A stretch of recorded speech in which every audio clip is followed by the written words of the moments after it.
여러분 안녕하세요. 반갑습니다. 엔도 10번째 시간이고 당뇨 2번째 시간입니다. 오늘은 당뇨의 치료에 대해서 보도록 합시다. 먼저 당뇨의 전반적인 치료 목표를 한번 봅시다. 당뇨는요, 그 자체로 문제가 되는 게 아니라 합병증을 여러 가지 일으키니까 문제가 되는 질환이죠. 그래서 당 수치도 물론 조절을 해야 하지만 합병증이 생겼는지를 자주 확인하고 치료를 해줘야 되겠습니다. 그래서 이제 사실 당뇨를 치료하는 거는 합병증이 생기지 않도록 당을 이제 조절을 하는 게 목표인데, 우선 당의 경우에는 공복 혈당은 80에서 130 사이가 목표. 그리고 식후 혈당은 180 이하다 이렇게 되어 있는데요. 요 이제 밥을 먹고 이제 2시간 정도 뒤에 쟀을 때 이제 200 미치면은 적당하다 그렇게 생각하시면 되겠어요. 근데 사실 요 두 가지는 이제 밥을 뭘 먹었냐에 따라 가지고 그때그때 좀 튈 수도 있고 그렇기 때문에 가장 많이 쓰는 방법은 역시 HbA1c입니다. 그래서 이거는 일반적으로 목표를 7%로 잡습니다. 그렇지만 저번 시간에 말씀드렸던 것처럼 아주 젊은 사람이고 그리고 기대 여명이 길다. 그러면은 6.5% 이하로 적극적인 조절을 시도해 보는 것도 좋은 방법이겠어요. 그래서 이 HbA1c를 3개월마다 검사를 하면서 약제를 조절하게 되고요. 당뇨 있는 사람은 반드시 고혈압이나 고지혈증 동반되어 있지는 않은지 진단 시점에 같이 확인을 해봐야겠죠. 그래서 타입 2 DM에서는 이제 진단 시점에 고혈압, 고지혈증 확인을 같이 해봐야 되고요. 혈압은 140에 90 이하로 조절하고, 그다음에 이제 콜레스테롤은 LDL은 100 이하, TG는 150 이하, 그리고 HDL은 남자는 40 이상, 여자는 50 이상 맞출 수 있도록 약을 써서 조절을 해줘야 됩니다. 자, 그런데 이 혈압 같은 경우는요, 만약에 이제 CVD 리스크가 있다, 아니면 히스토리가 있다. 그래서 이제 뭐 예를 들어서 coronary artery disease가 이미 있었다든지, 아니면은 스트로크 히스토리가 이미 있었다든지, 그러면은 130에 80 이하로 좀 더 철저하게 조절을 하도록 되어 있고요. 그 다음에 이제 LDL 같은 경우는요. 최근에는 요거 이제 원래는 이제 100 이하다. 우리나라 보험 기준은 이렇게 되어 있는데, 최근 가이드라인이 조금 바뀌었어요. 그래서 이제 LDL 수치에 상관없이 스타틴을 사용을 무조건 하고, 왜냐면 이제 이 스타틴이 LDL 자체를 낮추는 그런 효과도 있는데, 그 자체로 이제 LDL과 상관없이 카디오바스큘러 리스크 팩터를 조절할 수 있다. 뭐 그렇게 되어 있습니다. 그래서 LDL은 무조건 사용하고, 그다음에 가능하면 이제 하이 인텐시티 스타틴을 사용해서 LDL을 100 이하로 낮출 수 있도록 조절하자. 요즘에는 the lower is the better 뭐 이렇게 얘기를 하긴 합니다. 그리고 이제 이런 것들을 종합해서요. 그 cardiovascular risk calculator라는 게 있어요. 그걸로 10-year cardiovascular disease risk가 10% 이상으로 계산이 된다. 그러면은 이제 아스피린까지 추가해라 이렇게 되어 있는데, 요즘에는요, 이 primary CVD prevention을 위한 아스피린의 역할이 좀 많이 줄어들었습니다. 그래서 설령 이렇게 된다 하더라도 우선은 스타틴을 먼저 써보고요. 이것저것 치료를 열심히 해봤는데도 리스크가 너무 높다 그러면은 그때는 아스피린을 고려를 해볼 수가 있겠습니다. 그래서 일단 스타틴부터 먼저 하고 그 다음에 스타틴을 썼는데도 조절 안 되고 리스크가 너무 높고 그러면 아스피린 쓴다 이 정도만 기억해 두시면 돼요. 이 프라이머리 프리벤션에 대한 아스피린의 그 적응증까지는 모르셔도 됩니다. 이제 저희 수준에서는 프라이머리 프리벤션으로는 아스피린 쓰지 않는다 이 정도만 기억하고 계셔도 충분해요. 자, 그 다음에 당뇨의 주요 합병증으로는 첫 번째, nephropathy, 신장병증이 있는데, 요거는 이제 보려면 이제 알부민 to creatinine ratio를 확인해가지고 잴 수가 있어요. 그래서 여기 보시면은 이 타입 2 DM은 진단되자마자 바로 합병증에 대한 검사를 하고, 타입 1 DM은 진단받고 나서 최소한 5년에서 뭐 10년 그 정도 뒤에 검사해도 괜찮다 뭐 이렇게 되어 있습니다. 이건 왜 그러냐면 타입 2 DM은 보통 진단받게 되는 시점이 당뇨 발병하고 나서 한 5에서 10년 정도는 지난 다음에 검사를 처음 받게 돼요. 그래서 그동안에는 있는지도 모르고 있다가 다른 이유로 검사를 받았는데 그때서야 처음 알게 되는 거죠. 그래서 합병증에 대한 검사를 바로 하는데 이 타입 1 DM은 발병하고 나서 보통 바로 알게 됩니다. 왜냐하면은 이게 타입 1 DM은 증상이 굉장히 시그니피컨트해요. 그리고 DKA 같은 이제 acute hyperglycemia로 응급실 가게 되는 경우가 많거든요. 그래서 타입 1 DM은 이제 발병 시점에는 이런 합병증이 아직까지는 있을 가능성이 거의 없습니다. 그래서 요거는 조금 늦게 보고 그다음에 타입 1 DM은 진단하자마자 바로 하는 겁니다. 그래서 이 알부민 투 크레아티닌 레시오가 30 미만으로 낮다. 그렇다면 이 정도는 정상 범위라고 보기 때문에 치료가 필요 없고요. 만약에 이게 30 이상으로 나온다. 그러면은 그때는 마이크로 알부민 유리아로 보고 치료를 시작해야 되겠습니다. 또 레티노패시, 안병증인데 요거는 이제 망막병증이죠. 근데 요거는 타입 2 DM에서는 진단 시점에서 역시 바로 안저 검사를 하고 망막병증을 확인하도록 되어 있고요. 이제 정상이라 하더라도 한 1에서 3년마다 검사를 꾸준하게 하도록 되어 있습니다. 그래서 안과에서 반드시 안저 검사를 해야 되겠고요. 그 다음에 뉴로패시, 신경병증 마찬가지. 매년 발 신체 검사를 하면서 이제 저림 감각이 있지 않는지 확인하든지 아니면 이제 프로브 같은 거를 이용해가지고 정밀 검사를 하든지 그런 방법을 사용해야 되겠습니다. 이제 역시 타입 2 DM에서는 진단 시점에서 바로 확인을 해야 되겠고요. 타입 1 DM에서는 진단 받고 나서 한 10년쯤 뒤부터 5에서 10년 정도 뒤에 이런 거에 대한 그 검사를 시작하면 되겠습니다. 자, 그러면 구체적으로 어떤 약을 사용해가지고 당뇨를 조절할 수 있는지 봅시다. 우선은 그 비인슐린 약물 요법부터 보고요. 대부분은 경구약제죠. 그 다음에 인슐린 요법으로 넘어갈게요. 이 비인슐린 약물 요법의 종류가 굉장히 많은데요. 총 8가지가 있습니다. 이거 일반적으로 이제 경구혈당 강화제들이다 이렇게 얘기를 하는데 첫 번째가 이제 비구아나이드 계열. 여기에 해당하는 약은 메포민 딱 한 가지입니다. 이 약은 여기 AMPK 활성화 이런 것들이 있는데 이제 제일 중요한 기능은 간에서 글루코네오제네시스를 억제하는 겁니다. 그래서 이게요 이제 사실 그 혈당이 올라가 있는 게 뭐라고 해야 될까 먹은 게 많아가지고 그게 이제 그냥 당으로 유지가 되는 그게 아니고요. 인슐린이 그 글루코네오제네시스를 억제하는 효과가 있어요. 물론 이제 세포 안으로 당을 집어넣는 효과도 있지만요. 근데 당뇨 환자는 인슐린에 대한 저항성이 올라가 있기 때문에 그 글루코네오제네시스가 억제가 안 돼가지고 간에서 그냥 계속 글루코네오제네시스를 시켜버리는 거예요. 그래서 당이 올라가 있는 거거든요.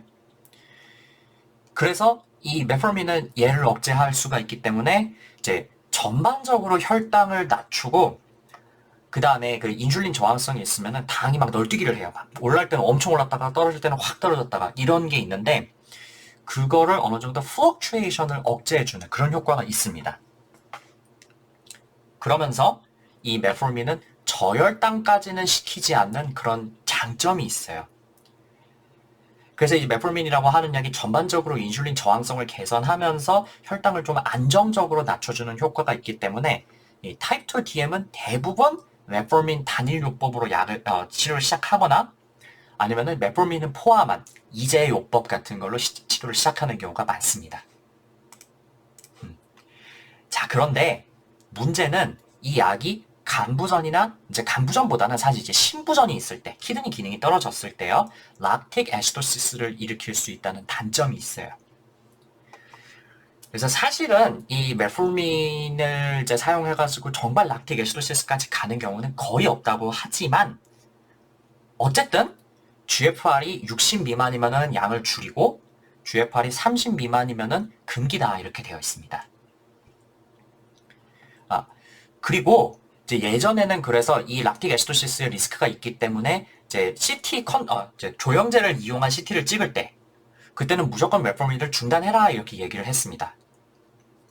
그런데 최근에는 이제 무조건 다 중단할 필요까지는 없고 GFR이 60 미만이라면 컨트라스트 CT를 찍을 때 이틀간 메포민을 중단해야 된다 이렇게 되어 있습니다. 이걸 왜 그러냐면 이제 컨트라스트 인듀스드 네프로패시 그거를 일으킬 수가 있죠. 그래서 원래 GFR이 떨어질수록 그게 잘 생기기 때문에 AKI가 확 오면서 락틱 에소시스가 같이 확 생길 수가 있어요. 그래서 그런 경우에는 메프로민을 중단을 하다 이렇게 되어 있습니다. 네, 사실 이런 것보다요. 현실적으로 이제 임상을 하면서 가장 중요한 부작용은요. 위장장애예요. 배가 아프다, 속이 쓰리다, 아니면 속이 좀 더부룩하다, 울렁거린다 이렇게 얘기하는 사람들이 많아요. 그래서 이 메프로민은 원래 3000mg까지를 쓸 수가 있거든요. 근데 이제 위장장애 때문에 여기까지 올리기는 좀 어렵고 메프로민은 한 1000에서 1500 정도까지만 쓰고 다른 약을 같이 쓰는 경우가 많습니다. 그 다음에 요즘에 조금 중요하게 다뤄지는 부작용이 이 바이타민 B12 디피션시입니다. 이거 다 아시죠? 코발라민 디피션시인데 요게 있으면 이제 메갈로블라스틱 아네미아 이런 것도 생기고 그 다음에 이제 서버큐트 컴바인드 디제너레이션 이런 것들이 생기잖아요. 그런데 그 증상이 이제 특히 그 뉴로패스에 의한 증상이 이 다이아베틱 뉴로패스랑 구별하기가 조금 어렵습니다. 근데 사실 아직까지는요. 그래서 그러면 당뇨 때 메포민 사용했을 때 이 비타민 B12 디피션시가 생겼을 때 뭘 어떻게 해야 되느냐 그거에 대한 구체적인 그 가이드라인이 나와 있지는 않아요. 그럼 이걸 꾸준하게 검사를 해봐야 되냐? 그렇다고 뭐 딱히 도움되는 것 같지는 않대요. 근데 중요한 것은 메포민을 복용하는 환자한테서 이게 생길 수 있다는 거를 알고는 있자. 그리고 만약에 의심스러운 증상이 생긴다면 그때는 어떻게 조치를 취해야 되는지 우리가 aware하고 있어야 된다. 그렇게 되어 있습니다. 두 번째로 많이 쓰는 약은 수포니유리아입니다. 글리메프라이드, 글리클라자이드, 글리피자이드 이런 약들을 쓰고요. 이제 글리브라이드 그 다음에 여기 뭐 이름 뭐더라? 글리벤클라바이드 뭐 이런 약들이 있는데 이런 약들은 이제 1세대 아니면 2세대 수포니유리아고 이제 요즘에 나온 약이 글리메프라이드 이런 거는 이제 3세대 수포니유리아입니다. 그래서 이런 약들은 부작용이 좀 있어가지고 요즘엔 거의 쓰지 않고요. 요즘에는 이 글리메프라이드를 가장 많이 쓰는 것 같습니다. 그래서 요것들은 이름이 G로 끝나서 뭐뭐 아이드 이렇게 끝나는 게 특징입니다. 이 약들은 포타슘 채널 블로커들인데요. 그 저번 시간에 제가 인슐린의 레귤레이션 과정에 대해서 말씀드렸죠. 그래서 당이 들어와가지고 ATP가 생성이 되면은 그것 때문에 포타슘 채널이 닫힌다. 그래서 셀 멤브레인에 디폴라라이제이션이 생겨가지고 칼슘이 들어와서 인슐린이 분비가 됩니다. 그래서 이 과정을 당이 없이도 일어날 수 있도록 그래서 인슐린의 분비를 조금 더 늘릴 수 있도록 하는 약이 바로 이 술포닐유리아입니다. 그래서 이 술포닐유리아는 듀레이션이 한 12시간에서 24시간 정도로 꽤 길기 때문에 평균적으로 혈당을 낮추는 거. 그래서 그 이제 평균 혈당이라 하면 이제 공복 혈당을 주로 얘기를 하는 거죠. 그거를 낮추는데 효과가 탁월하다 이렇게 되어 있습니다. 대신에 당이 없는데도 불구하고 인슐린이 계속 나오기 때문에 저혈당 리스크가 있는 거죠. 원래는 그래가지고 이제 요 약을 먹고 밥을 꾸준하게 잘 먹으면 괜찮아요. 근데 이제 평소에 먹던 대로 밥을 먹는 게 아니고 밥을 거른다든지 아니면 평소보다 좀 적게 먹었다든지 그러면 원래 인슐린이 안 나오고 대신에 글루카곤 같은 게 나오면서 혈당이 올라줘야 되거든요. 근데 인슐린을 계속 분비를 시키니까 이제 인슐린이 또 글루카곤 분비를 억제하는 그런 효과가 있어요. 그래가지고 혈당이 오르질 못하게 계속 낮은 상태로 유지가 되는 거예요. 그래서 이 저혈당 리스크가 생길 수 있다. 이게 가장 중요한 부작용이고요. 또 한 가지는 이 약이 인슐린을 많이 분비시키기 때문에 당을 지방으로 계속 전환을 해가지고 우리 몸에 쌓아버려요. 그래서 어쩔 수 없이 체중이 증가된다. 이런 문제가 있습니다. 그래서 이 술포닌유리아 사용할 때는요. 이 저혈당 리스크에 대한 얘기를 꼭 얘기를 해줘야 돼요. 이거 굉장히 이제 사망과 연관이 될 수 있는 중요한 부작용이기 때문에 이거에 대해서는 반드시 철저하게 교육을 해줘야 하고요. 이 술포닐유리아랑 비슷한 약이 메글리티나이드 계통 약제입니다. 여기는 이제 레파글리나이드, 나테글리나이드 해가지고 글리나이드 이렇게 이름이 끝납니다.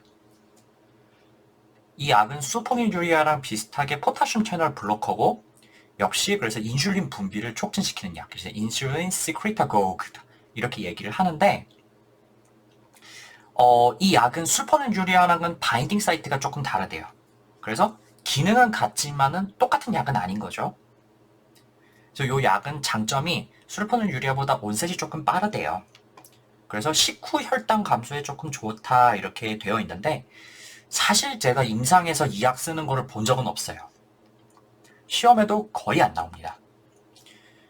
그래서 이 약을 이제 볼 일이 없다 보니까 이게 좀 헷갈리기가 쉬운데 그 이제 약제 분류가 네글리티나이드 해가지고 M자로 시작하잖아요. 그래서 이게 메포민하고 헷갈릴 수가 있어요. 근데 이제 메포민은 비구아나이드, 그 다음에 이제 메글리티나이드는 술포닐유리아 비슷한 약이다. 요거 헷갈리지 않도록 주의하시고요. 다음으로는 알파 글루코시데이즈 이니비터입니다. 여기 해당하는 약은 아카르보스, 미글리톨 두 가지가 있는데요. 이 알파 글루코시데이즈라 함은 위장에서 탄수화물을 소화시키는 효소입니다. 그래서 이 기능을 억제시키면은 이 효소 기능을 억제하면 탄수화물이 잘 소화되지 않겠죠. 그래서 결과적으로 우리 몸으로 잘 흡수가 되지 않기 때문에 음식을 조금 덜 먹는 것과 비슷한 효과를 기대할 수가 있습니다. 그래서 요거를 이제 식후에 갑자기 혈당이 팍 오르는 거를 조절할 수가 있어요. 이제 정확히 말하면은 이제 이게 소화 흡수를 늦추는 거지 아예 안 하는 건 아니라 가지고 이제 음식을 좀 조금씩 오래 먹는 효과라고 할 수가 있겠네요. 이제 그런데 어쨌든 그래가지고 밥 먹고만 하면은 갑자기 혈당이 팍 오를 수가 있어요. 근데 이제 그거를 조절할 수 있는 약이다. 식후 고혈당을 조절할 수 있는 약인데요. 문제는 이게 소화가 잘 안 되는 그런 약이다 보니까 소화불량이 생길 수가 있어요. 그리고 또 설사 같은 거를 할 수도 있고요. 그래서 요 약은 이제 뭐 그렇게 흔하게 쓰는 것 같지는 않지만은 시험에는 종종 나오는 약입니다. 식후 고혈당을 조절하기에 좋은 약 해서. 다음은 GLP-1 아고니스트입니다. 여기에 해당하는 약은 익세나타이드, 둘라글루타이드, 리라글루타이드, 세마글루타이드, 티르자파타이드 해가지고 머시기 타이드 이렇게 이름이 끝납니다. 요 GLP라 함은 글루카곤 like 펩타이드인데요. 이름은 글루카곤. 그래가지고 마치 혈당을 올릴 것처럼 그렇게 되어 있는데 사실은 이게 혈당을 낮추는 호르몬이죠. 그래서 이 호르몬은요, 그 밥을 먹으면은 위에서 분비가 돼요. 그래가지고 이제 밥이 들어왔으니까 이제 더 이상 밥 안 먹어도 돼라고 뇌에 신호를 주는 기능을 하는 게 첫 번째고요. 그 다음에 이제 밥 먹으면 혈당이 올라가잖아요. 그러면은 인슐린이 나와가지고 혈당을 낮춰줘야 되죠. 그런데 이제 이 GLP라 하면 이제 밥을 먹었어. 그러니까 인슐린이 곧 나와야 돼라고 이렇게 신호를 주는 효과가 있습니다. 그래서 이걸 발견하게 된 계기는요. 같은 양의 글루코스를 공급을 했을 때 IV로 주는 것보다 PO로 주니까 훨씬 혈당이 덜 오르더라. 그렇다면 밥을 먹었을 때 인슐린의 분비를 촉진시키는 호르몬이 뭔가 있는 거 아니냐. 이런 의문을 해결하는 과정에서 발견되었다고 해요. 그래서 이제 밥을 먹으면은 GLP가 나오니까 인슐린이 더 많이 분비되어서 혈당이 잘 조절되는 거죠. 그래서 근데 이제 이 GLP-1 아고니스트는 우리 몸에서 굉장히 반감기가 짧아가지고 빨리빨리 분해가 되는데, 이 GLP-1이랑 같은 효과를 낼 수 있게 만든 약이 이 GLP-1 아고니스트인 거죠. 그래서 이제 요 약은 제일 그 효과가 좋은 게 뭐냐면요.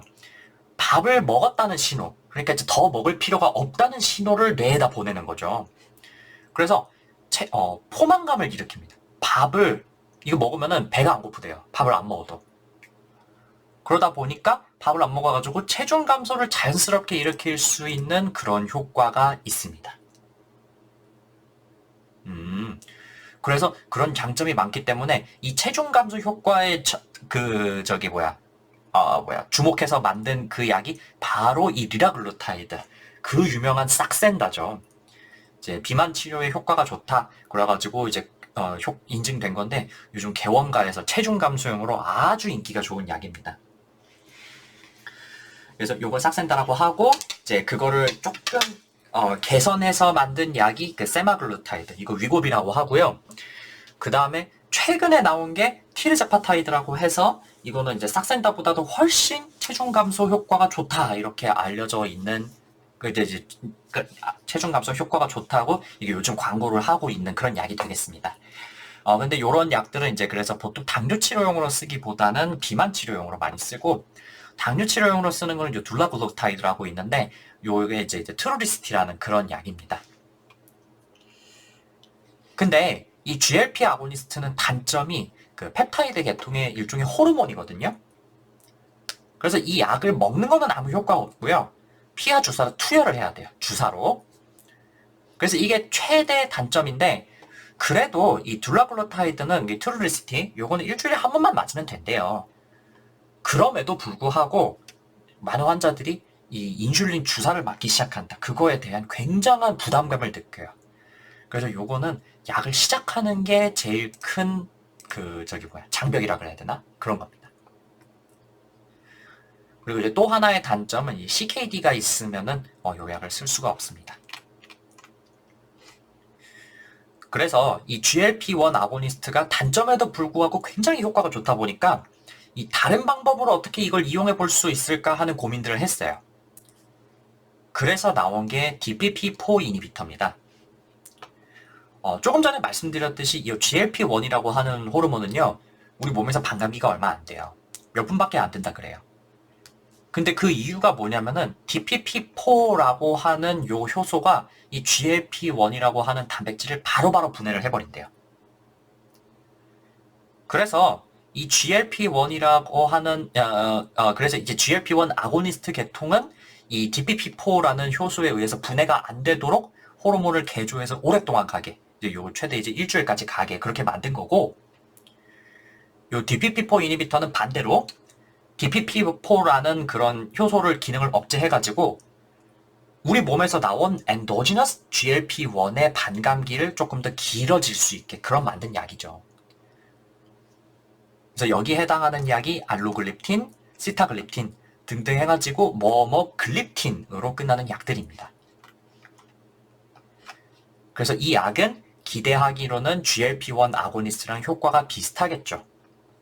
그래서 식후 혈당을 감소시키는 효과가 있겠고, 그 다음에 아마도 이제 그 밥을 조금만 먹어도 좀 배가 부르도록, 배가 덜 고프도록 만드는 그런 효과도 있을 거예요. 그리고 이제 최고 장점은 저혈당까지는 가지 않는다. 당 자체를 떨어뜨리는 게 아니고 올라가는 거를 막는 약이기 때문에 저혈당을 막으면서 당을 잘 조절할 수 있다는 그런 약이 되겠습니다. 그런데 사실은 우리가 GLP-1 아고니스트에서 기대하는 또 하나의 효과는 체중 감소, 그다음에 포만감 증가 요런 건데, 사실 요건 효과는 그렇게 뚜렷하지 않다 그래요. 그렇지만 그래도 이 약은 먹을 수 있는 약이고요. 그 다음에 당을 떨어뜨리는 데는 효과가 굉장히 좋기 때문에 요즘에 굉장히 많이 쓰는 약입니다. 그리고 또 요 약은 장점이 또 뭐가 있냐면은, 여기 책에 보면은 이 신장 질환이, 그러니까 CKD가 있으면 이 약을 감량을 해야 된다 이렇게 되어 있는데요. 근데 사실은 이제 ESRD 돼가지고 이제 GFR이 15, 10 요렇게 되면은 쓸 수 있는 경구약이 거의 없거든요. 근데 그럴 때도 마지막까지 쓸 수 있는 약이 바로 이 DPP-4 이니비터다 그렇게 되어 있어요. 그래서 이제 옛날에 나온 약은 잘 모르겠어요. 근데 이제 요즘에 쓰는 약은 이제 트라젠타 이런 게 있는데, 요 약은 이제 신장 기능에 별로 영향이 없어가지고 마지막까지 쓸 수 있는 경구 당뇨 약제다 이렇게 되어 있습니다. 그 다음에 나오는 약이 이제 사야졸루딘 다이온이라는 게 있어요. 이름이 굉장히 복잡하네요. 그래서 보통 TGD 이렇게 많이 얘기를 하는데요. 여러 가지가 개발이 되었지만 지금은 피오글리타존 딱 한 가지만 쓴다 그래요. 요 이름을 그냥 외우셔도 되고 뒤에 요 글리타존으로 끝난다 이렇게 기억하셔도 됩니다. 요거는 P8 감마라고 하는 신호를 활성화시키는 건데, 제가 저번 시간에 요 P8 감마에 대해서 설명드렸던 거 기억나세요? 요 인슐린에 반응해가지고 활성화되는 신호죠. 그래서 인슐린의 효과를 활성화시키는 효과가 있는 거예요. 혈당을 낮추고 그 다음에 당을 지방으로 전환해가지고 저장하는 것을 촉진하는 거죠. 그 다음에 이 P8 감마는요, 그 자체로 인슐린 리지스턴스를 개선할 수 있는 약입니다. 그래서 이 약은 인슐린이랑 비슷한 효과를 내기 때문에 술포닐유리아랑 비슷하게 체중 증가 효과가 있겠네요. 당을 다 끌어와가지고 지방으로 저장을 하니까. 그래서 그런 단점이 있고요. 그 다음에 또 하나의 단점은 요거 기전이랑 상관이 있는 건지는 모르겠는데 이게 골다공증 리스크가 굉장히 올라간대요. 그래서 원래부터 골다공증이 있는 분한테는 쓰기가 좀 꺼려지는 것도 당연하겠고, 그 다음에 이제 골다공증의 리스크가 있으신 분들, 낙상을 통해 가지고 이제 프랙처의 리스크가 있는 나이 든 할머니, 할아버지 이런 분들한테는 쓰기가 굉장히 어렵겠네요. 또 그 다음에 중요한 합병증은요, 이 약을 쓰면은 잘 부어요. 프리티비아 피팅 에데마가 잘 생깁니다. 그래서 원래 볼륨 오버로드가 있는 CHF라든지 CKD라든지 그런 게 있는 사람한테서는 이 약을 쓰지 않는 게 좋겠네요. 이게 굉장히 잘 나옵니다. 에데마 생겨가지고 congestive heart failure 있는 사람한테는 이거 쓰면 안 된다는 거. 근데 사실 굉장히 많은 당뇨 환자가 congestive heart failure가 같이 있거든요. 그래서 이제 이런 경우에는 어떤 당뇨약을 피하는 게 좋으냐? 사야졸린다이온을 피하는 게 좋겠다. 이런 게 시험에 굉장히 잘 나옵니다. 자, 그러면 반대로 CHF가 있는 사람한테 주는 당뇨약은 뭐가 있을까? 그게 바로 SGLT2 이니비터입니다. 이게 요즘 인기가 굉장히 많은 약인데요. 카나글리플로진, 잘디앙이라고 부르는 엠파글리플로진, 그리고 포르시가라고 부르는 다파글리플로진, 이런 약이 여기 속합니다. 글리플로진으로 끝납니다. 이 SGLT2라 하면요, 소듐 글루코스 트랜스포터인데 키드니의 프록시멀 튜블에서 글루코스를 재흡수하는 트랜스포터입니다. 제가 이거 네프로 때 했던 거 기억나시죠? 그래서 원래 한 일정 수준까지, 대략 혈당 한 250 정도까지는요, 글루코스가 키드니에서 100% 재흡수가 되어야 돼요. 근데 그걸 막아버리니까 글루코스가 조금만 높아도 그거를 그냥 몸 밖으로 다 버려버리는 거죠. 그래서 글루코스 유리아, 소변으로 당이 나가는 거를 일부러 일으키니까 이제 우리 몸에 넘치는 당을 그냥 내보내는 그런 효과가 있습니다. 이건 장점이요. 이제 당을 우리 몸에 쌓아버리는 게 아니고 그냥 밖으로 내보내는 거잖아요. 그래서 이제 체중 감량에 이게 효과가 좋습니다. 소변으로 당이 나갈 때 물을 같이 많이 끌고 가는 거예요. 그래서 요거는요, 소변을 많이 보게 되고, 그래서 우리 몸에서 물을 많이 빼는 효과가 있어요. 그렇기 때문에 물이 많이 빼니까 이제 체중도 떨어지고, 그다음에 볼륨 오버로드를 줄일 수가 있다. 그래서 에데마 같은 것도 약간 개선이 되고, congestive heart failure에서 생기는 볼륨 오버로드를 줄일 수 있는 그런 효과가 있겠습니다. 근데요, 이제 그게 이제 너무 심하면은 단점이 되는 거죠. 소변을 너무 많이 보는 게 어떤 사람한테는 불편할 수가 있어요. 그리고 이제 소변을 많이 보다 보니까 볼륨 데플레이션이 생길 수도 있는 거죠. 특히 여름에 땀 많이 흘리고 그럴 때는 요것 때문에 하이포볼레미아가 올 수도 있으니까 주의를 시켜야 되고요.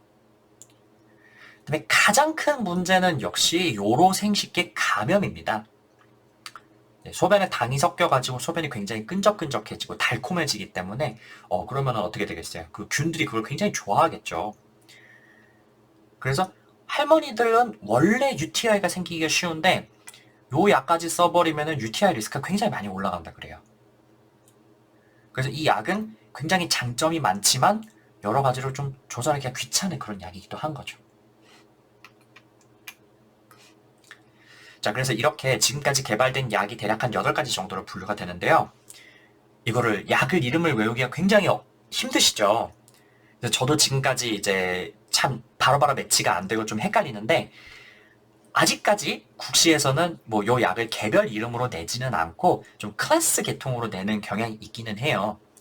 뭐 예를 들어서 이제 뭐 당뇨 약을 A, B, C, D, E가 있으면은 뭘 써야 되냐 이렇게 이제 글리메프라이드, 뭐 피오글리타존, 알루글립틴, 카나글리플로진 뭐 이런 식으로 내는 게 아니고 뭐 1번 술폴리유리아 계통 약제, 2번 사야졸린다이온 계통 약제, 3번 SGLT2 이니비터 계통 약제 뭐 이런 식으로 내는 거죠. 근데요, 이 USM은 진짜 얄짤없어요. 웬만하면 개별 약제 이름으로 나오고요. 그리고 또 제 생각에는 국시에는 요게 국시가 점점 요즘 어려워지고 있잖아요. 그래서 앞으로는 이렇게 약 이름으로 나올 가능성이 충분하게 높다고 봐요. 그래서 이거 이름은 외우기가 힘들지만 외우셔야겠고요. 또 한 가지 기억해 두셨으면 하는 거는 제일 문제가 되는 게 이 당뇨 약을 쓰면서 이제 신장 기능이 제일 문제가 됩니다. 그래서 이제 여기 보시면은 사실상 알파 글루코스데이즈 이니비터랑 DPP4 이니비터 빼고 나머지들은 다 신장 기능 검사를 미리 하고 용량을 조달하든지 아니면 쓸 수가 없는 약이라는 걸 기억하셔야겠어요. 요것들을 이렇게 다시 한번 적어놨으니까 이거 확인해 보시고요. 자, 그 다음에 임상에서 자주 쓰이는 당뇨약 이름들. 여기 사실 이제 국시 볼 때는 전혀 필요가 없는데 이게 실습을 돈다든지 아니면은 여러분 임상에 나오시게 되면은 이것들을 약제 이름으로 부르는 경우는 거의 없어요. 이제 그 성분명으로 부르는 게 거의 없고 거의 다 상품명, 브랜드 네임으로 부르기 때문에 이거를 익숙해지시면 좀 더 좋을 것 같습니다.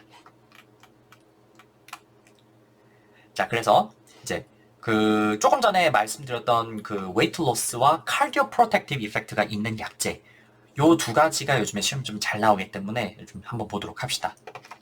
SGLT2 이니비터랑 GLP-1 아고니스트인데요. 둘 다 체중을 줄여주는 효과 이게 좋고 그 다음에 이제 체중 감소랑 뭐 상관이 있는지 없는지는 모르겠는데 하여간 cardiovascular mortality 감소 이제 그걸 cardio protective 하다 이런 효과가 있습니다. 그래서 특히 이 SGLT2 이니비터는 요즘에는 이제 그 다이아베틱 네프로패시의 진행을 늦추는 효과도 있다. 그래가지고 요즘 굉장히 인기가 좋은 약이에요. 그런데 이 약은 문제가 아까 말씀드렸던 것처럼 이제 UTI 히스토리가 있으면은 쓰기가 좀 꺼려져요. 이게 UTI 히스토리가 있어가지고 무조건 쓰면 안 된다. 컨트라인디케이션이다. 그건 아닌데 이제 좀 UTI가 점점점 증가하면은 어쩔 수 없이 중단할 수밖에 없게 되겠죠. 그리고 이제 GFR이 떨어지는 이제 CKD가 있으면 역시 쓰면 안 되고요. 그 다음에 요 약이 그 다이아베틱 이제 키토아시도시스를 일으킬 수가 있대요. 요게 이제 다이아베틱 키토아시스 DKA랑은 조금 달라가지고 이제 뭐 갑자기 막 혈당이 막 400, 500 이렇게 찍으면서 키토아시도스 쓰는 게 그거는 아닌데 이제 어쨌든 간에 DKA가 히스토리가 있으면은 쓸 수가 없는 약이다 이렇게 되어 있습니다. 설마 제 생각엔 국시가 이 정도까지 나올 것 같지는 않기는 한데 어쨌든 중요한 내용이고 요즘 많이 쓰는 약이기 때문에 요 SGLT2 이니비터는 이 컨트라인디케이션들을 좀 기억해 두시면 좋을 것 같고요. 그 다음에 요 GLP-1 아고니스트는 아까 말씀드렸지만 단점이 주사제라는 그런 단점이 있고 그 다음에 이 약이 속 울렁거림 이런 게 좀 심하다 그래요. 그래서 그 싹센다 맞는 사람들도 이제 속이 울렁거려가지고 이거 못 맞겠다 이런 사람들이 있거든요. 그래서 그런 단점이 있고 그다음에 참고로 DPP4 이니비터는 기전상 GLP-1 아고니스트랑 효과가 비슷하기는 한데 아쉽게도 체중 감소 효과라든지 아니면은 심혈관계 사망률 개선 효과는 뚜렷하지 않다 그래요. 그래서 이 GLP-1 아고니스트나 아니면 DPP1 이니비터 비슷하지만 다른 약이라는 거 기억해 두시면 좋겠고요. 그 다음에 반대로 체중이 증가하는 약제로는 술포닐유리아, 사이아졸린다이온, 그다음에 인슐린 이런 것들이 있겠습니다. 그래서 이런 체중이 원래부터 높은 사람, 그다음에 약을 쓰기 시작했더니 체중이 자꾸 올라가는 사람, 그런 사람한테서는 다른 약제로 바꿀 필요가 있겠습니다. 자, 그리고 제가 이제 여기 그 책에 강의록에 보시면은 이 SGLT2 이니비터에 대한 내용을 제가 조금 더 넣어놨는데, 이제 지금까지 말씀드린 거에 대해서 이제 여기 뭐 더 내용을 건 아닌데요. 조금 더 정리를 해놨으니까 이 관심 있으신 분들은 이거 읽어보시면 되겠습니다. 자, 그러면 그 경구치료제에 대해서 굉장히 길게 말씀을 드렸는데요. 다음은 인슐린에 대해서 설명드리겠습니다. 기본적으로요, 타입 1 DM은 인슐린이 유일한 치료제입니다. 기전상 경구치료제는 효과가 없겠죠. 최근에는 뭐 일부 경구약제가 승인되었다 이렇게 써있기도 하고 그다음에 검색해 보면은 뭐가 나오기는 하는데 아직까지는 이게 경구약제가 치료의 메인스트림은 아닌 것 같아요. 그래서 인슐린이 기본이고, 이거 뭐 당연한 건데, 나머지가 중요하죠. 그래서 요거를 좀 기억을 해두셔야겠어요. 우선, 타입 2DM에서는요, 처음 진단받았을 때 HbA1c가 10% 이상으로 굉장히 높게 나오는 경우가 있어요. 이러면은 어쩔 수 없이 처음부터 인슐린으로 바로 당을 조절을 시작을 해야 됩니다. 그리고 나서 조절이 굉장히 잘 된다?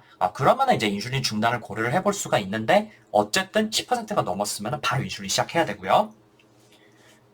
그 다음에, 다른 약제로 조절이 안 될 때도 마찬가지. 어쩔 수 없이 인슐린 써야 돼요. 예를 들어서 당뇨약을 이미 3제, 4제, 보통은 3제까지 보험이 되고 이제 4제부터는 우리나라는 보험이 안 돼요. 근데 그렇게 했는데도 불구하고 이 조절이 안 된다? 그러면은 그때는 그 당 조절을 인슐린으로 할 수밖에 없겠죠. 그리고 심한 신기능 아니면 간기능 장애가 있는 경우에 이럴 때는 이제 특히 이제 신장 기능이 떨어지면 쓸 수 있는 경구약제가 남는 게 거의 없거든요. 그래서 그럴 때도 어쩔 수 없이 인슐린을 써야 되겠고요. 그 다음에 이제 급성 고혈당성 합병증 DKA, HHS 있을 때 요럴 때는 그냥 당도 아니고 특히 regular insulin 이제 인간 인슐린하고 똑같은 거죠. 그걸 가지고 당을 조절하는 게 원칙입니다. 요때는 이제 인공적으로 만든 인슐린들 뭐 리스프로라든지 아스파르트라든지 이런 거 가지고 조절하는 거 아닙니다. 레귤러 인슐린으로 무조건 조절하는 거예요. 이거 기억해 두셔야 되고요. 수술할 때도 포함. 이거 DKHS뿐만 아니고. 그 다음에 마지막으로 임신이나 수유 중일 때 요때는 이제 인슐린을 사용을 해야 되는데, 왜냐면은 그 경구약제가 태반을 통해서 태아까지 가가지고 태아의 하이포글라이세미아를 일으킬 수가 있어요. 그래서 이제 그때도 역시 인슐린으로 치료를 하는 게 원칙이 되겠습니다. 그런데 이때 인슐린을 주는 방법이 크게 두 가지가 있어요. 하루에 2번 주는 방법도 있고 하루에 3번 주는 방법도 있는데, 그런 여쭤저쩌고 그런 방법이 있는데 여기 적어놨는데요. 이제 여기 이렇게 막 어지럽게 적어놨는데 이거 크게 신경 쓰실 필요가 없고 요 그래프를 좀 봅시다.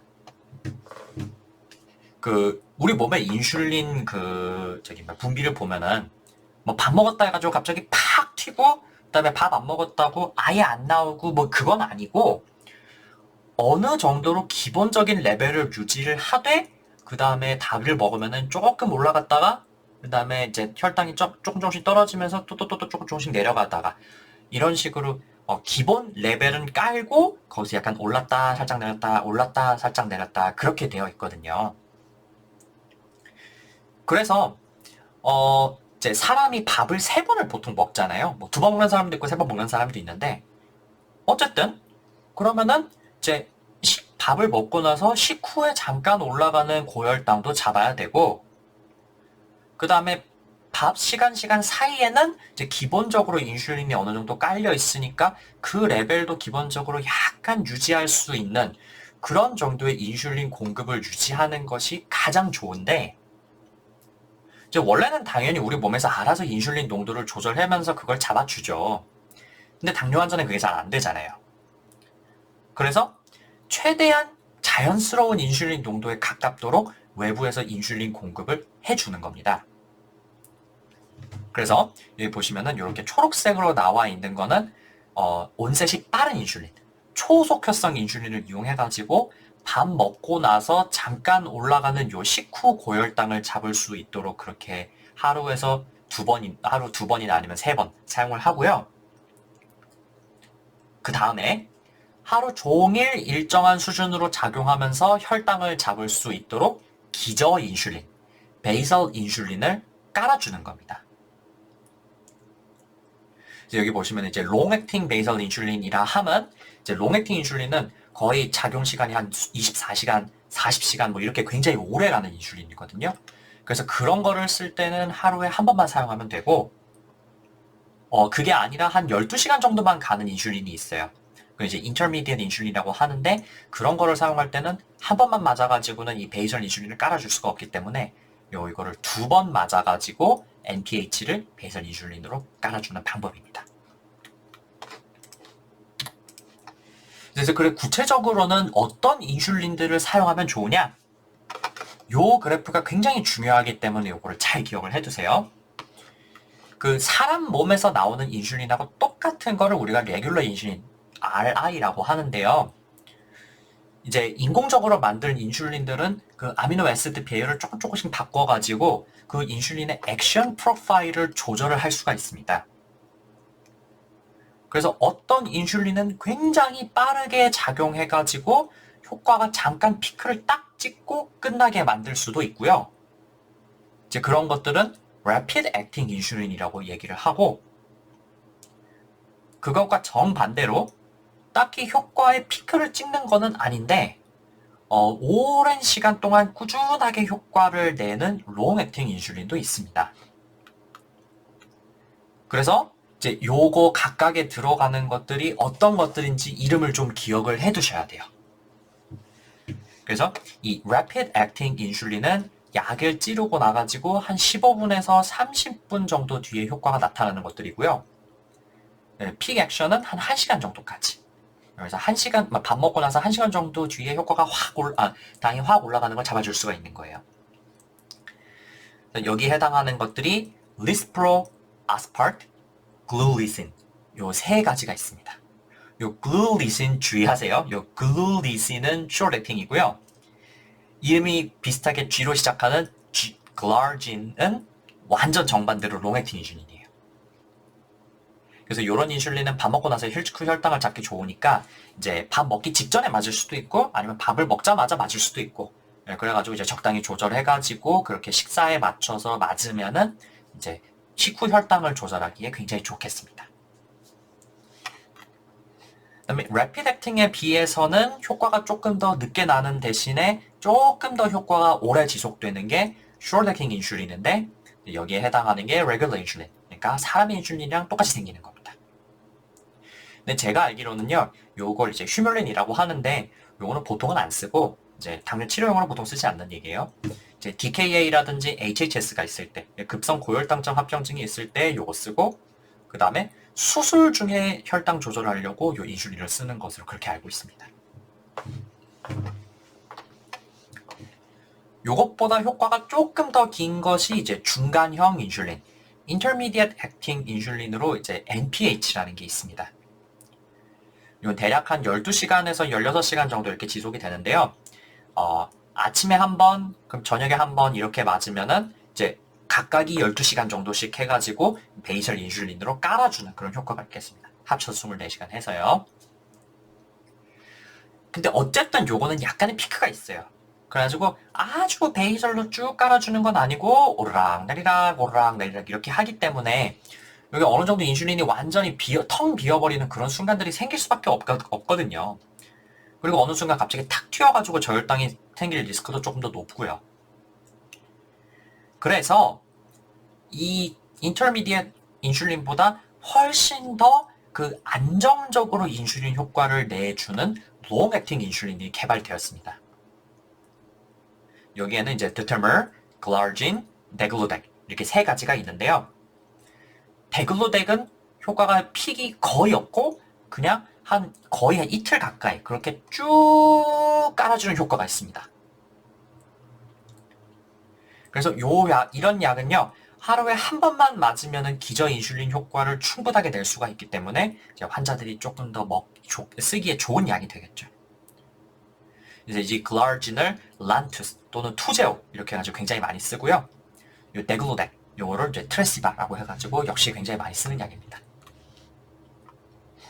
그래서 이 그래프랑 비슷한 얘기를 하는 게 요 옆에 표인데, 요 제가 방금 말씀드린 내용들을 기억을 해두시면 좋을 것 같아요. 자, 그런데 시험에 종종 나오는 게 이제 이런 식으로 외부에서 인슐린을 공급을 하면요, 어쨌든 하이포글라이세미아 리스크는 분명히 증가합니다. 이제 우리 몸에서 자연적으로 인슐린을 조절하는 거에 비해서는 어쩔 수 없이 좀 삐그덕거리는 부분이 생기겠죠. 특히 GFR이 떨어지면 떨어질수록 인슐린의 클리어런스도 떨어지기 때문에 하이포글라이세미아의 리스크가 더 높아질 수밖에 없어요. 그래서 인슐린을 사용하는 사람들한테는 하이포글라이세미아에 대한 경고를 반드시 해야 될 수밖에 없겠네요. 그리고 또 시험에 종종 나오는 게 이 리바운드 하이퍼글라이세미아입니다. 이제 반대로 혈당이 높아져 버리는 경우인데요. 이제 이 인슐린 맞는 사람들은 매일 아침에 혈당을 한번 재고 그 다음에 베이설 인슐린을 어느 정도 맞을지를 정하게 되겠어요. 그래서 너무 높으면은 조금 더 올리고 그다음에 낮으면은 조금 더 내리고 뭐 이런 식으로 하는데 아침에 혈당이 자꾸 높아지는 그런 경우가 있어요. 이게 원인이 두 가지인데 하나는 소모기 피노미넌, 그다음에 하나는 non 피노미넌입니다. 이 첫 번째가 이제 소모기 현상이다 이렇게 되어 있는데요. 전 처음에는 이게 소모기라는 게 뭐 한자 말인 줄 알았어요. 근데 이게 알고 보니까 사람 이름이더라고요. 그래서 어쨌든 요거는 밤에 인슐린이 너무 많이 과도하게 작용해가지고 새벽 3시에 저혈당이 되는 겁니다. 이렇게 이제 새벽 3시에 저혈당이 됐다가 그러면은 반대로 그거에 대한 반작용으로 리바운드 하이퍼글라이세미아가 생겨가지고 혈당이 갑자기 쫙 올라가 버리는 거죠. 그래서 아침에 혈당을 재면은 혈당이 높은 것처럼 보이는데 사실 밤에는 저혈당이었던 거죠. 그래서 밤에 그 이제 저혈당 때문에 갑자기 식은땀을 흘리면서 깬다든지 밤에 갑자기 깼는데 막 굉장히 어지럽고 막 쓰러질 것 같고 그런 느낌이 들 수가 있겠습니다. 그래서 이럴 때는요, 인슐린 투여량 자체를 줄이는 방법도 있고요. 아니면은 이제 밤에 자기 전에 딱 이제 뭐 과자라든지 빵이라든지 그런 거를 조금 먹고 잔다든지 그런 방법이 있겠습니다. 근데 이제 뭐 그게 아니라 이제 기존 인슐린으로 NPH를 맞는 경우에는요, 이 NPH를 아침에 한 번, 그 다음에 저녁에 식전에 한 번 이렇게 맞게 되거든요. 근데 이 NPH가 그 peak of action이 한 맞고 나서 6시간 정도 돼요. 그럼 잘 생각해보면 이제 이거를 한 저녁 식전에 한 7시나 8시쯤에 맞으면은 이게 밤부터 새벽 동안 효과가 이렇게 나타나가지고 새벽에 1시, 2시, 3시 이때쯤에 저혈당이 돼버릴 수가 있는 거죠. 그래서 이제 NPH를 맞는 사람의 경우에는 이제 NPH를 저녁 식전이 아니라 자기 직전에 맞는 그런 방법이 있겠습니다. 근데 이거랑 반대되는 게 non phenomenon, 새벽 현상이다 이렇게 되어 있는데요. 사실은 이게 조금 더 흔하다 그래요. 이거는요, 별다른 이유가 있는 게 아니고 그냥 인슐린 자체가 부족한 겁니다. 그래서 새벽 3시에도 고혈당이 계속 유지가 되고 아침에도 쭉 그게 이어지는 거죠. 이런 경우에는 인슐린 양을 조금 더 올려야겠습니다. 그래서 이 둘은 결과는 똑같죠. 아침에 일어나서 혈당을 쟀을 때 혈당이 높다. 근데 감별을 하는 방법은 그럼 새벽에 저혈당이냐 고혈당이냐가 되는 거죠. 그래서 감별을 위해서는 새벽 3시에 혈당을 재야겠습니다. 자, 아침에 고혈당인데 새벽에는 저혈당이더라. 그러면은 스모기 피노미넌으로 보는 거고 새벽에도 여전히 고혈당이었다. 그렇다면 non 피노미넌으로 보는 거죠. 요 두 가지는 감별 방법도 아셔야 되고 각각에 대한 대처 방법도 아셔야 되니까 이거 잘 기억해 두세요. 자, 그러면요. 오늘 마지막 순서로는 그 대체 당뇨 치료의 목표를 어디로 잡아야 되는지 요거에 대해서 조금 더 자세하게 말씀드리겠습니다. 요거 이제 그러니까 제가 이제 저번 시간하고 이번 시간에 당뇨를 진단하려면은 HbA1c가 6.5% 이상을 기준으로 둔다 이렇게 얘기를 했는데 그럼 당뇨를 치료할 때 그거를 정상 수준으로 확 낮춰야 되냐? 5.6% 미만으로 낮춰야 되냐? 그게 아니고 치료의 목표는 한 7% 정도로 잡는다 이렇게 말씀을 드렸어요. 근데 사실은 타입 1 DM이랑 타입 2 DM이랑 그 얘기가 좀 달라요. 타입 1 DM은 비교적 어릴 때 발병하죠. 그러면 진단이 된 시점에서 최대한 당뇨 조절을 철저하게 해가면서 완전히 건강한 사람이랑 비슷한 수준으로 유지를 해줘야 당뇨에 의한 합병증을 막고 기대 요명을 향상시킬 수가 있겠죠. 그래서 그걸 증명한 스터디가 바로 DCCT 스터디라는 겁니다. 근데 타입 2 DM의 경우에는 진단되었을 때 이미 많은 환자들이 당뇨를 앓은 지 꽤 오래되기도 했고요. 그 다음에 소혈관 합병증, 대혈관 합병증이 이미 있는 경우가 많아요. 그래서 UKPDS, 그 다음에 Accord Study 이런 걸 해보니까 Intensive Glycemic Control을 시행을 하면은 Microvascular Complication은 분명히 좋아집니다. Nephropathy, Retinopathy, Neuropathy 이런 거는 이제 그 HbA1c 농도랑 굉장히 연관이 많고 낮추면 낮출수록 분명히 좋아지더라. 진행도 늦춰지더라. 이건 거죠. 근데 Macrovascular Complication, 대혈관 합병증이라고 하는데 여기에 해당하는 게 이제 MI랑 스트로크이거든요. 이런 거는 큰 변화도 없고 심지어 한 6.0, 6.5% 정도로 very strict 컨트롤을 하면은 all-cause mortality, 그 다음에 cardiac mortality가 더 상승해버리는 이상한 현상이 발견이 되더라는 거죠. 그래서요, 타입 2 DM 환자는요, HbA1c를 7.0 미만으로 낮추는 그런 스트릭트 컨트롤을 할 필요가 없고요. 나이가 굉장히 많고 당뇨를 오래 앓으신 분은 한 8% 정도만 조절해도 괜찮습니다. 그리고 그것보다 훨씬 중요한 거는요, BP 컨트롤을 잘 해주는 거. 그리고 만약에 디슬리피데미아가 있다면은 디슬리피데미아에 대한 컨트롤을 잘 해주는 거. 그게 더 중요하다고 되어 있습니다. 그리고 사실은요, 제 개인적인 생각으로는 이 diabetic foot injury 이런 게 환자의 큐어에 굉장히 많은 영향을 줘요. 그래서 이 발을 씻으면서 뭐 뜨거운 물에 화상을 입었다든지 아니면은 특히 이제 그 농사 짓는 분 같은 경우에는 발을 다쳤는데도 모르고 그냥 넘어가다가 이제 이미 감염이 심각하게 진행이 된 상태에서 발을 결국 자를 수밖에 없게 되는 그런 경우가 꽤 있어요. 그래서 이제 발을 매일매일 잘 확인하도록 얘기하고, 그 다음에 이제 신발도 너무 꽉 끼는 거 신지 말고, 이제 뭐 그다음에 이제 우리나라 같은 경우는 이제 특히 보니까 황토방 이런 데서 몸뜻하게 지진다고 그렇게 하시다가 온몸에 갑자기 화상 입고 그러는 경우들이 또 있더라고요. 그래서 그런 일이 없도록 굉장히 주의시키는 그런 습관을 들이는 게 굉장히 중요한 것 같아요. 그래서 이 당뇨 조절에 대한 얘기는 뭐 그렇게 시험에 잘 나오고 그런 거는 아닌데요. 이게 임상을 하면서 굉장히 중요하고 알아야 될 내용이기도 하고요. 어때요? 이거 교수님들이 물어보시기에 딱 좋은 내용 같죠? 그럴 때 이제 교수님 DCCT 스터디에 의하면 어쩌고저쩌고 이렇게 얘기하면 얼마나 이제 훌륭한 학생으로 보이겠어요. 이제 이런 내용이 잘난 척하기 딱 좋은 내용이니까 이걸 좀 알고 계시면 좋을 것 같습니다. 자, 그럼요. 오늘 이렇게 당뇨의 치료 방법에 대해 설명을 드렸어요. 찍고 보니까 생각보다 내용이 좀 많아져가지고 이렇게 나누는 게 나았을까 그런 생각도 들긴 하는데 나눠서 뭐 하겠어요. 그냥 한번 쭉 가지 뭐. 그래서 오늘 참 어려운 얘기 많이 했고요. 근데 이제 중요한 얘기들이기 때문에 한 번 더 복습하시고 문제를 꼭 꼼꼼하게 풀어보셔야겠습니다. 그러면 다음 시간에는 당뇨의 급성, 만성 고혈당성 합병증에 대해서 설명드리도록 하겠습니다.